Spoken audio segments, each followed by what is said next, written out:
Bokase Mang Cek Bicek masih digerebek.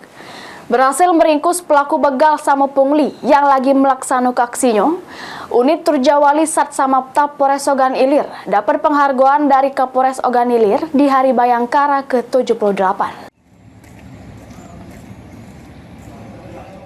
Berhasil melaksanakan tugasnya nangkep aksi begal sama premanisme di wilayah hukum Polres Ogan Ilir.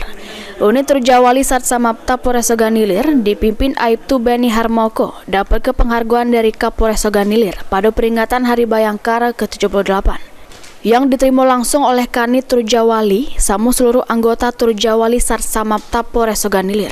Juru kesempatan ini, Kapolres meminta unit Turjawali Sat Samapta Polres Ogan Ilir tetap konsisten juru ngaksi pengamanan sama ketertiban sama masyarakat di wilayah hukum Polres Ogan Ilir. Terkhusus juru pengamanan masyarakat di titik-titik rawan kejahatan di wilayah hukum Polres Ogan Ilir. Ahmad Romawi, PAL TV.